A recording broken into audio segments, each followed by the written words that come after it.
একদিন এই লোকটি আত্মহত্যা করার জন্য গলায় দড়ি নিয়ে জঙ্গলের মধ্যে একটা ভালো গাছ খুঁজতে থাকে, কিন্তু হঠাৎ সে দেখতে পায় তার সামনে একটি শয়তান এসেছে এবং সে তাকে মেরে নিজের সঙ্গে নিয়ে যেতে চায়। এবং তখন এই লোকটি শয়তানটিকে তার শেষ ইচ্ছা পূরণ করে দেওয়ার কথা বলে এবং এই শয়তান তাকে নিয়ে যাওয়ার জন্য দ্রুত করে তার শেষ ইচ্ছা বলতে বলে। এবং তখন এই লোকটি তার গলা থেকে দড়ি বের করে শয়তানের গলায় দিয়ে 1 বস্তা সোনার মোহর ও 7 দিনের সময় চেয়ে নেয়। এরপর এই শয়তানটির কাছ থেকে 1 বস্তা সোনার মোহর নিয়ে লোকটি মহা আনন্দে বাড়ি ফিরে যায়। এদিকে এই শয়তানটিকে লোকটি বোকা বানিয়েছে বলে শয়তানটি অনেক রেগে যায় এবং 7 দিন পর এই শয়তানটি অন্য আরেকটি শয়তানকে লোকটির কাছে পাঠায়। এবং তখন এই লোকটি শয়তানটিকে একটা ভাল্লুকের গুহার মধ্যে নিয়ে গিয়ে সেখান থেকে ভাল্লুকটিকে তাড়িয়ে দিতে বলে, কারণ এই লোকটি এই ভাল্লুকটির গুহার মধ্যে আত্মহত্যা করতে চায়। তবে যখনই এই শয়তানটি ভাল্লুকটিকে তাড়িয়ে দিতে যায় তখনই এই ভাল্লুকটি শয়তানটির ওপর খেপে যায় এবং এই ভাল্লুকটি শয়তানটিকে পিটিয়ে সেখান থেকে তাড়িয়ে দেয়, যার কারণে এই শয়তানটি ভয় পেয়ে পালিয়ে যায়। এবং পরের দিন অন্য আরেকটি শয়তান লোকটিকে নিয়ে যাওয়ার জন্য চলে আসে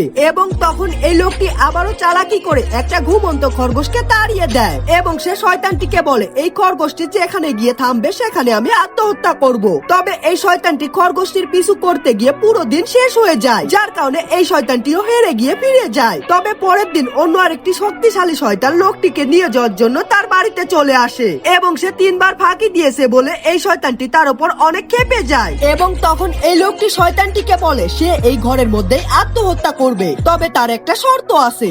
এবং এই লোকটি এই শয়তানটিকে একটা শক্তিশালী ঘোড়া দেয় এবং সে এই শয়তানটিকে এই শক্তিশালী ঘোড়াটিকে পিঠের ওপর করে তার এই ঘরের মধ্যে 3 বার ঘুরতে বলে। তবে এই শয়তানটি এই ঘোড়াটিকে পিঠে করে একবার ঘুরতে গিয়ে হাঁপিয়ে পড়ে এবং তখন এই লোকটি ঘোড়াটির পিঠের ওপর চড়ে শয়তানটির ওপর দিয়ে ঘোড়া চালিয়ে শয়তানটিকে পিটিয়ে চ্যাপ্টা করে দেয়, যার কারণে সব শয়তানগুলো ভয় পেয়ে যায় এবং এই শয়তানগুলো আর কখনোই লোকটিকে নেওয়ার জন্য আসেনি। তবে কিছুদিন পর হঠাৎ করেই একদিন এই লোকটি মারা যায় এবং তার আত্মাকে স্বর্গে প্রবেশ করতে দেওয়া হয় না, কারণ এই লোকটি বেঁচে থাকতে অনেক পাপ কাজ করেছিল। এজন্য এই লোকটিকে নরকের শাস্তি ভোগ করার জন্য কিছুদিনের জন্য নরকে পাঠিয়ে দেওয়া হয়। তবে নরকের শয়তানগুলো এই লোকটিকে দেখে অনেক বেশি ভয় পেত, যার কারণে তারাও নরকের দরজা বন্ধ করে রাখে।